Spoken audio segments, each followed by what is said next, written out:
Hello everyone. Welcome to this video on how to learn AWS in 2022.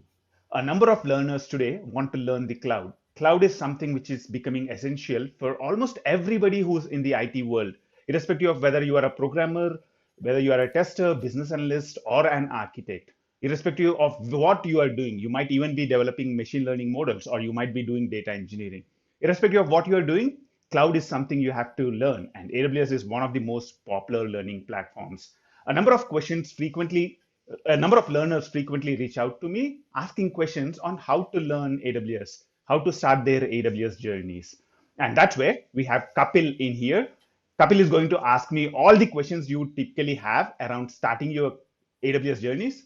Kapil also has a lot of experience with AWS, so he would add a lot of information on top of what answers I give. So let's get started. I'm really delighted to have you here, Kapil. Thank you, Ranga, and same here. I'm glad to be part of this, and thank you for taking time to do this. Thank you, Kapil. So, mainly question that I could see from the newcomers is, even though cloud is very popular since 2006 when Amazon releases S3, but can you define cloud a bit more for not only the technical person but who is doing the project management and college grades? So I want to hear a new definition or basically a more generalized definition for everyone of the cloud. Yeah. So see, we have been developing applications for a long time, right? So where do we deploy our applications or databases? We deploy some server which is hosted inside typically a data center, right? So a big enterprise, let's say it has tons of data, tons of applications. You have a data center with a specific number of servers, and like we deploy our applications, we keep our data and do a lot of things down there, and you have a big team managing that. But like let's if you actually, instead of doing that, if you go and probably rent infrastructure from one of the cloud providers, one of like AWS, Azure, or Google Cloud, that's what we call as cloud, right? So instead of buying infrastructure and having with us, it's all about actually renting infrastructure when you would want it.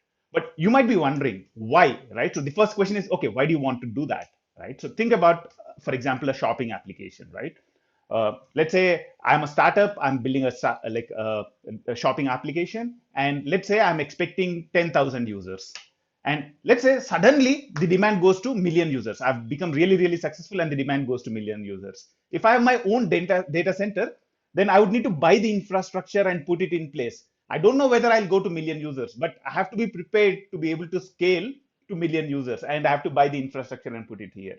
But if I'm making use of the cloud, the biggest advantage the startup has is when there are less number of users, they would rent less resources from the cloud. And when you have more number of users, you would start provisioning more resources from the cloud.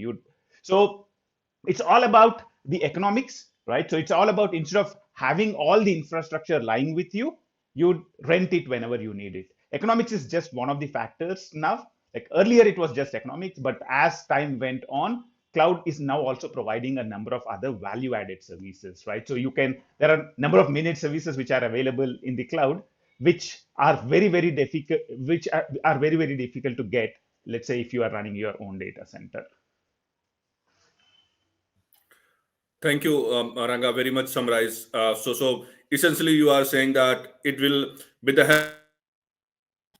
help of cloud, it is become much easier to scale as per your need, meeting the demand of the requirement. So you don't have to purchase the hardware in it every time. You can just rent it, and when you don't need it, you can scrap it or you can delete it. And the cost is also a factor that you mentioned. And depending on where you are situated, scaling application to the global level is not a problem with the cloud. So very Absolutely. well put it. Yeah. Yeah, I think your point about global, that also another thing, right? So if let's say I'm a startup, I'm in Mumbai, right? And if let's say I have users across the world, I'd want to create servers, let's say in Sydney, in Europe, in US. So setting up those kind of servers earlier was difficult because you need to have presence there to set up a physical infrastructure. But now you don't need to. You can just go to, let's say, AWS or Azure or Google Cloud and say, I need a server in this specific region. And it would be provisioned for you, right? So that's another big advantage of the cloud. It's a flexibility that it provides. Yeah. I'll slightly move to another question that is more who should learn it. And so basically, earlier when we were doing the Java programmings and all, so there was a college grade that is coming, and we consider as a fresher into IT world. Along with that, they are there, and along with that, we were traditional who is doing the technology part. They are doing in managing the infrastructure. Let's say the admin. There is some Scrum Master and some other professional who is managing the relationship, and there is a hardcore developer and the sysop admins. So there is a wide range of a portfolio in the IT. I want to understand, as you rightly touched, that there is like almost everything for any kind of a person, like a data engineer and somebody who is coming from the let's say infrastructure. So there is almost few things for everyone. But I want to just touch upon again that how a college grad can benefit and how they should, why they should learn it, and how the Scrum Master and any business person should and why they should learn cloud, for that matter, anyone. Absolutely. One of the important things to realize is cloud is an add-on skill. Cloud is very, very important because in few years, I would say almost 90% of our applications would be deployed onto the cloud. Irrespective of the enterprise, 90%, more than 90% of our applications would be deployed to the cloud. And therefore, having a good understanding of cloud is essential across the entire software development lifecycle. So irrespective of the role you are doing, cloud is definitely a very, very important skill to have. However, as I said before, it's a secondary skill. It's on top of whatever you're good at, right? So if you are a developer, if you are a project manager, or if you are a business analyst, if you are, let's say, a data engineer or a machine learning engineer, or if you are an automation tester, it's you need to be good at your specific role. Like if you, let's say, are a college student, you need to know what role you are aiming for, and you need to be good at that. If you are aiming for a programming role, fundamentally you should be good at programming. You should be able to solve problems. You should be able to build applications, right? That's the fundamental role. And on top of it is where you build your cloud skills. So you're good at your fundamentals, you're good at your role, and cloud would add an additional layer on top of it. Whatever we are doing, eventually in a few years, we would be doing it on the cloud.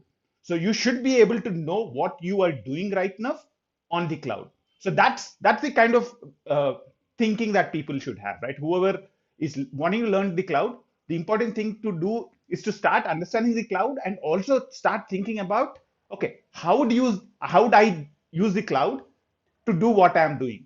For example, I'm a developer, I'm an architect, right? So I have a lot of experience with programming and I have a lot of experience with building applications. So the way I started learning the cloud was, first I kind of got used to doing a little bit of hands-on. I played with it a little bit, understood a lot about it. And then what I started doing was I started taking some of the applications that I built, some of the prototypes I built, and I was trying to deploy it to the cloud. So I was trying to deploy a full stack application, a REST API, a microservice architecture. So that I was thinking, okay, how does this look in the cloud? Whatever I'm doing today is going to be affected, right? A lot of people are already affected. If you are not, in the next few years, you will be affected anyway. So most of the applications would be deployed to the cloud. So you need to understand what would happen in the cloud with respect to what you are doing. I think that's the best perspective to have.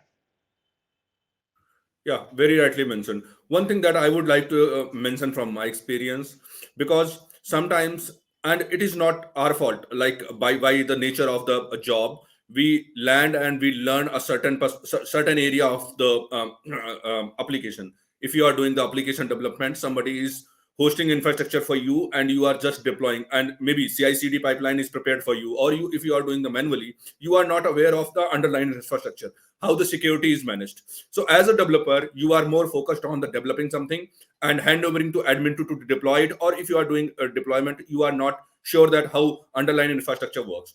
So Absolutely. what I would educate, or what I will say here, like, it doesn't matter what background you come from. If you are in IT, either college grade, any business people, or architect, or a developer for that matter. So if you want to know, understand the complete thing, that how that bundle works, if you are going to deploy application, let's say in Java 28 minutes, how that works. So you will know from very beginning what are the data, from very beginning, like how to create underlying data structure, how to create your databases, how to create application, how to manage the security. So you will learn from very bottom to the top. So that's the added advantage that I think if you are start learning the cloud and if you do some certification, then you will be master the complete stack of the application development. Exactly. So it's very essential that everybody understands the entire life cycle of software development, right? It's not just about writing code or writing requirements, it's about the entire life cycle. And you are right. Today, cloud makes it very, very easy to visualize that, right? You can get a complete end-to-end perspective of what happens. Perfect, Kapil. I think that's awesome. I'll slightly move to another question because when we talk about the cloud, there is like big players, Amazon, Azure, and Google as a public cloud. But I have heard more like IBM private cloud. So it is possible that there is a public cloud, but there is a term of private cloud as well. So how that these two terms differentiate and how anyone should perceive it.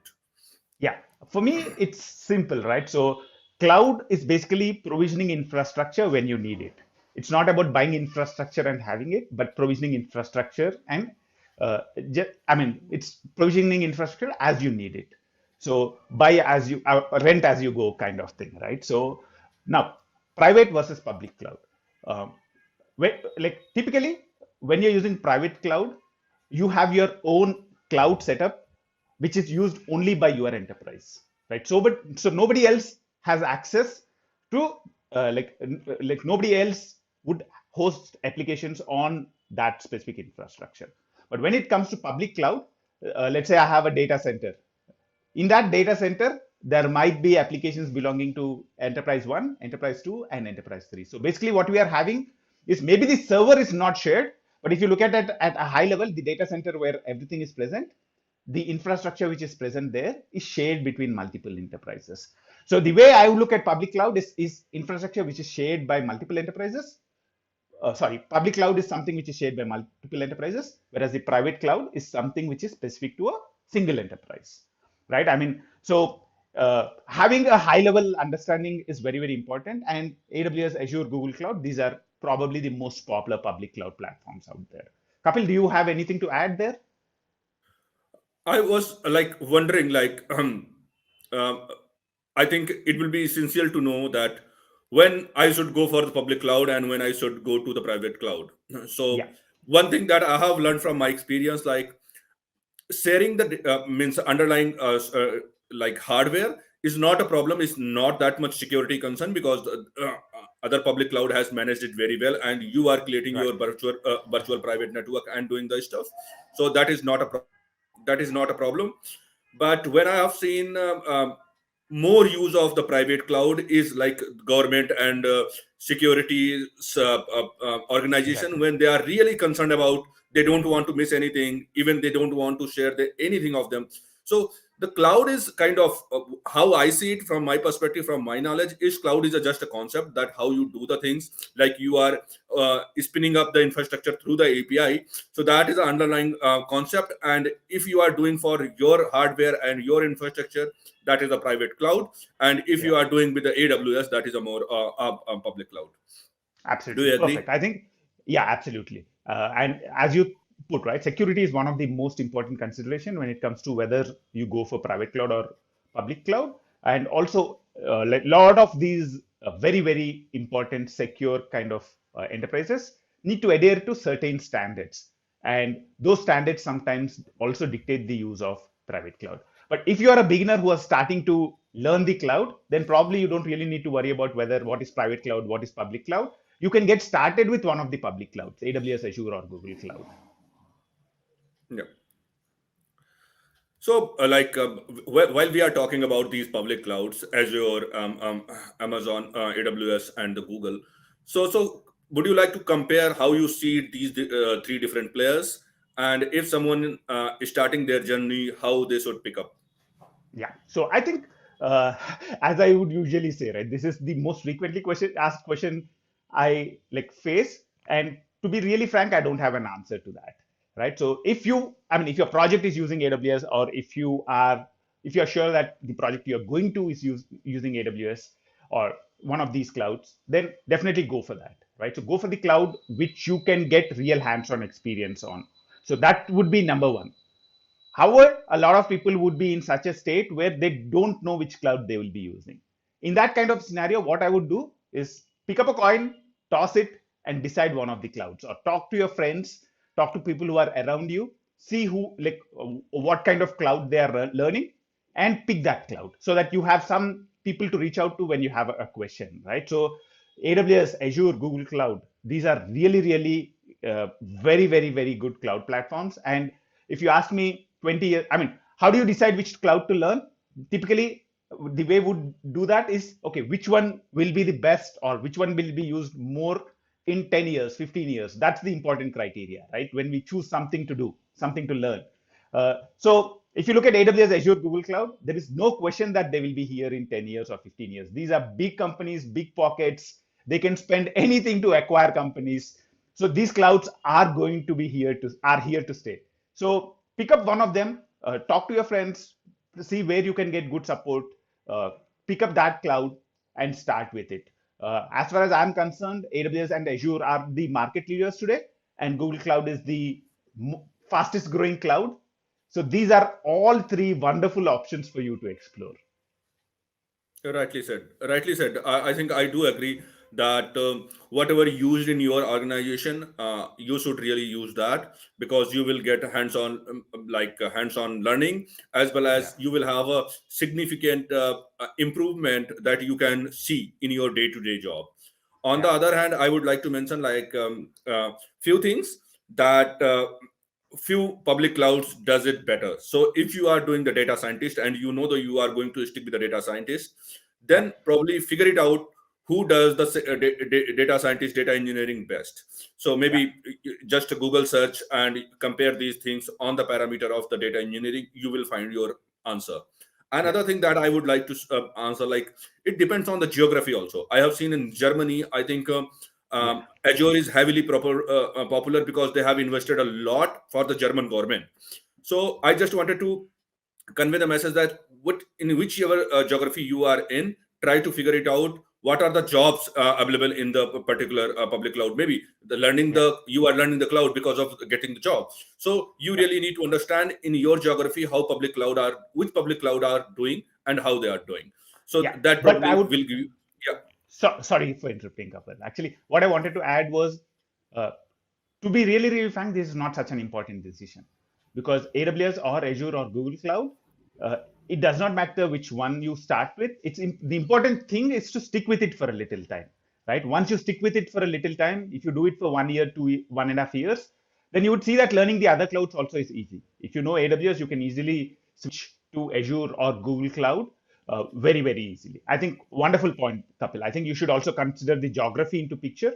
So if Yeah. you are in Europe, somewhere in Europe, probably you might want to go with Azure, right? So that's probably a good logical choice. And the way you can find out is, like Kapil is saying, I think looking at job portals and seeing which cloud has more jobs in your specific area. That might be a good place to look to find out which one to start with is. But the important thing, as I said, is pick one and stick with it for a year. Don't like just because your friend is saying, or just because something is changing, don't go to another cloud immediately. So pick one, stay with it for a little while, understand the cloud. I mean, it's not about the specific cloud provider, it's the concept of the cloud. Once you understand how to do how cloud works, what are the different kinds of services which are present, you'd see that when you move to the other cloud, things are pretty much the same. You might have different naming, like AWS might call it EC2, Azure might call it virtual machines, and Google Cloud might call them compute engines. But finally, it's a virtual server, right? It does not really matter the naming. See, once you understand the concept of a virtual server, you'll be able to use that across. And everywhere in the cloud, security is important, networking is important. You would want to create data, you would want to store data, right? So exactly the same thing. You'll have a NoSQL database, you have a relational database, you'll have a global relational database. So the concepts, whichever cloud you go to, would be the same. Rightly said, Ranga. So concept is going to same. Why we are discussing this much on this, so that you cannot take a coin-based decision. So you know that what you are going to choose because of certain key facts that we have just discussed. And as Ranga said, that whatever you choose, you will be not wrong in any of them. But stick with it. Try to play around, because picking up another, you will have the foundation of the cloud, and it will be just a matter of switching the terms, knowing how the things work differently, and then it will be fine. Absolutely. So, Ranga, there is, as we are thinking about new joiners who are new to the cloud, we have a different kind of audience, experience, not experience, college grad. How should be, like, let's say they are going for the certification. So, what should be the learning path for them? Yeah. So first thing is, if you are already experienced with the cloud, probably you would not go for the beginner level certifications, right? For me, like to be really, really frank, I actually hate certifications. I mean, I've told this multiple times that I don't like certifications at all. For example, when I did my Java certification, there were so many trick questions in there that it did not really make me a better Java developer. Uh, but cloud is little different, right? So I was working with cloud for a couple of years, and even then, I did not have a complete overview of the entire AWS. For example, I was playing with Elastic Beanstalk or Fargate, but I had good knowledge on those specific areas, but I did not have a good overview of what are all the services which AWS provides. And that's where I think certifications add a lot of value. If you are new to the cloud, or if you are playing with the cloud for a long while, I think certifications are a good way to get an overview of the entire AWS picture.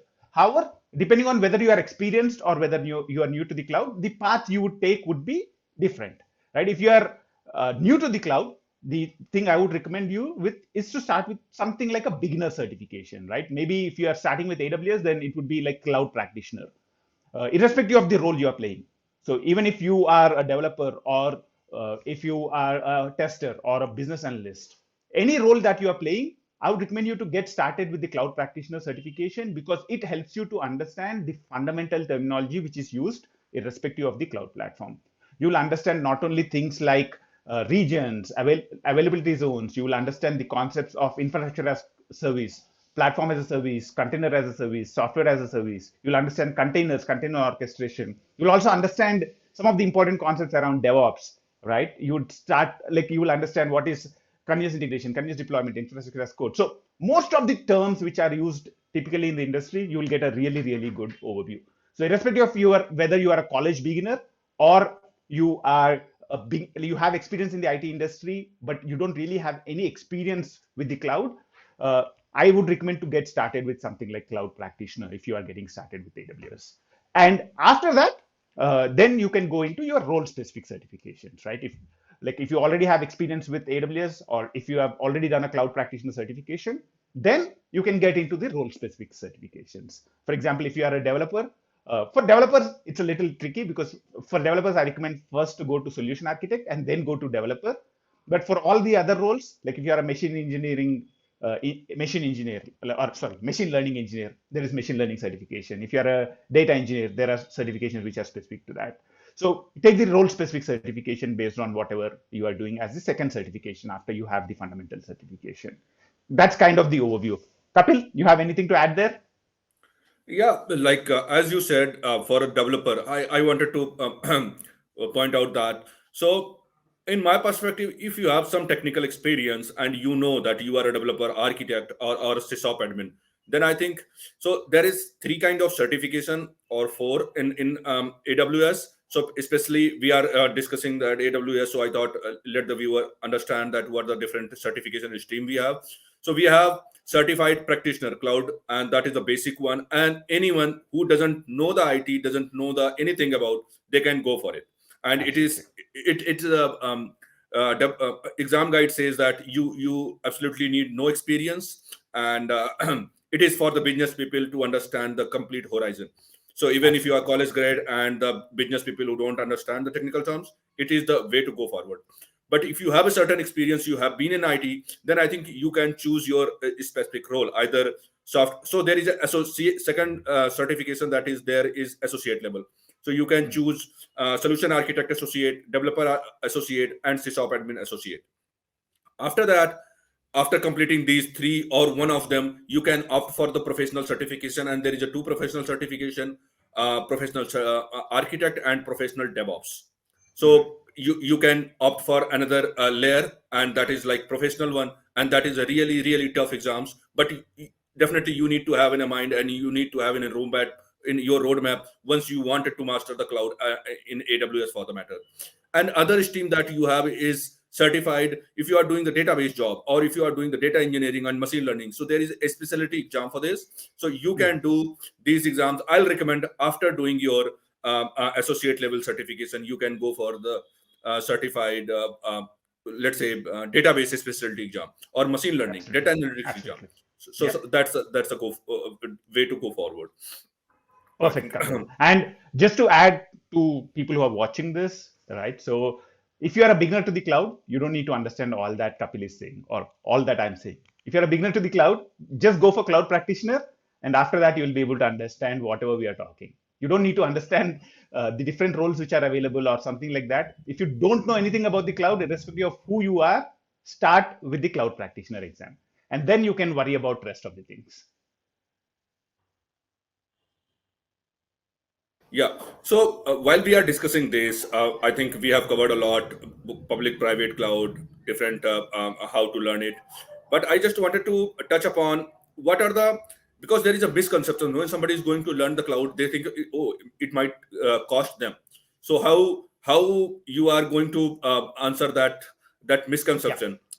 Yeah, I think today, like there are so many resources out there that the biggest problem that we have is choosing between them, right? So there are so many ways to learn today. You can get a book, you can actually like do a course on, like you can find a free course from AWS, you can find paid courses on Udemy, or you can actually even like look at a number of other platforms as well, and you can find courses there, right? So like so today, I would say the problem is problem of plenty, right? So you have a lot of options to learn from, and also you need to, like that question, I would say the learner has to decide for himself. You need to know what works really really well for you. Where do you learn efficiently from, right? As a software engineer or as somebody who's into the IT industry, it's very important to keep learning every day, and it's very important to know what works for you. What works for your friend might not work for you. What works for me might not work for Kapil, right? So it's the same. You need to know how you learn efficiently. For me, time is the most important factor, right? You need to be able to learn something really, really quickly. So that's number one. Number two, coming to the AWS, right? For example, if you want to play with AWS, right? That's one of the things that you definitely want to do when you start playing with the start learning the cloud. AWS offers something called a free tier. So in the free tier, using the free tier, you'd be able to like create a lot of resources and you can play with it. So you can create, for example, a lot of compute, like you can create virtual machines. You might want to deploy application to things like Elastic Beanstalk. So when you want to play with those kind of things, or you want to create a database, so you can do all that in the cloud in AWS by creating a AWS free tier account. There are a few restrictions of what you can do, what you cannot do with the free tier account, but the free tier account is essentially supposed to be free. You have to be worried about a few things. You have to be careful so that you don't get billed for if like for things. But if you are careful, you don't really need to spend anything to play with AWS. Kapil, you have anything to add there? Yeah, like I'll use someone's quote. Uh, AWS is not something that cloud is not something that you pay for what you use. You pay for what you forget to turn off. So it's a really matter. You really need to Yeah, know that what you are using and how you are using, even though it's free tier. So you really need to understand spin up the database. Maybe don't cost you anything, and it's a free tier. But the snapshot that is stored into S3 or for that matter any place, that will cost you, and mostly you will absolutely. forget to delete that thing. Yeah, So understand what you are using, compare with others. Always when you are working in the cloud, one generic thing is, as you as a developer, you most concerned about kind of best practice on the coding. In the same way, this is one of the best practice when you are doing the cloud. Think about the absolutely. cost associated with it always. Yeah. Yeah. So yeah, you should find the way that works for you to learn and to play with the cloud, to play with AWS, you can create a free tier account and make sure that whenever you create a resource, you stop it, right? So you create something, you stop it. And actually, when I'm saying creating a database or creating an application, it might sound complex for non-technical people out there, but actually cloud makes it really, really easy. Creating a database in a cloud is like creating your Facebook account. Anybody can do that, right? So it's just about being careful with it. You don't want to create a resource and leave it running for a long time, and you might actually exceed the free tier limits. And that's where I think it's also important to explore some of the features with respect to cost management in the cloud. So if you look at AWS, it offers something called budget alerts. So you can set an alert saying, okay, when the budget exceeds or when the cost exceeds $1 or $2, I would need to get an alert. I would need to get an email. That would ensure that even if you leave something running, you get an alert as soon as something goes wrong. And you can also look at AWS also provides a number of services for you to go and look up. Okay, I'm billed this much, or what am I billed for? So things like cost management should help you to do that. But essentially, the important thing, if you are a beginner to the cloud, you don't really need to worry about all this talk. All that you need to know is that you can create a free tier account to play with AWS. But when you create a free tier account, be careful. Be careful not to like leave the resources on for a long time. Play with it, stop it, and also like set a budget alert. Remember that, set a budget alert. It should be easy to set a budget alert. So set a budget alert so that you get alerted if something goes wrong. Thank you, Ranga, for mentioning that. One other misconception that I really want to handle and really want you to address it is like certification and getting jobs. So, one question after getting the job: how soon I'm getting the jobs? Yeah, it's all about. I mean, it's the same thing as we discussed earlier, right? Cloud alone will not get you a job. There should be a primary skill that you do. You should be good at that, and cloud is an add-on knowledge, right? So cloud might help you to get a better salary, better job, uh, maybe whatever you want to do. So you probably get a better, like you'll be able to get a better, like if you're a programmer and if you don't know the cloud versus programmer knowing the cloud would have a better opportunity, right? So that's how I see it. So whichever role you are doing, cloud is an add-on skill which will open a lot more doors for you. But cloud alone will not open any doors. Yeah, I want to go further into this, Ranga. Mhm. What really somebody should do along with the certification? How can they get enterprise experience? How can they do more hands-on? How can they Right. build their portfolio? And it will be also great if you can talk about something building their portfolio and GitHub things. Yeah, yeah. So if you are onto the technical side of things, right? So for probably somebody who's on the non-technical side of things, this might not be essential. But if you are on the technical side of the things, you would want to actually deploy a few applications and have a portfolio, right? Have a maybe a GitHub repo where you have like you demonstrate what you have done, right? So that when you go to an interview, you can say, okay, these are the things I have done, these are the applications I've deployed to the cloud, these are the things I played with, right? So that's very, very important. And one of the ways you can do that, I mean, one of the ways you can get hands-on with AWS is using the free tier account. And also there are a lot of hands-on kind of places, right? So if you want to actually, let's say, play hands-on with AWS, some of the courses would help you to do that. But in addition, there are things like quick labs, or there are also, like if you search for AWS architecture examples, you'll be able to find a few architecture step-by-step guides to doing specific things on AWS. So if you want to, let's say, set up a simple serverless application, like there are blueprints which are available, which you can start with, you can make use of, and you can get a hands-on kind of experience on the cloud. But at the end, once you have the hands-on experience, it's important to kind of build your own applications, try and deploy them to the cloud, and use that as the portfolio, so that whenever you go to a cloud interview or something of that kind, you have something to show, right? Cloud is all about an add-on skill, so you should know how to build an application and then deploy them. Yeah, rightly said, Ranga. I asked this question especially because I think this is the most frequent asked question in any cloud community and AWS community. So I just wanted to touch upon this so that once you do the certification, certification is not a guarantee for the job, but this is definitely one step ahead from others. And what you can do, whatever you are learning, as Ranga said, do try to document in the GitHub so that you can try to showcase that, okay, maybe I don't have a real enterprise experience, but I do have a hands-on, and these are Mhm. the things, and this many hours I have spent learning the cloud. So that is a Absolutely. one step ahead from others. Absolutely, absolutely. Another thing, Anything like, that you can do to differentiate you, I mean, yeah. generally speaking, right? Anything that you can do to differentiate yourself from others and take the next step will always be useful when it comes to getting a job, right? If you, like, when I go to an interview, I mean, if I'm doing a job interview, or if I'm actually like conducting a job interview, and I see somebody who's taking that extra step, doing something extra, uh, it will always delight you, right? You'd probably start with kind of a positive. I mean, almost every interview you'd start with a positive tone of mind, but in your mind, you'd be little bit more excited when you see somebody who does something extra. Yeah, very rightly put, Ranga. Last thing that really I want to touch, like there is daily new changes coming up into the cloud. Okay, there is every week there is something changing. There is a new features coming up. So how to keep up from those knowledge?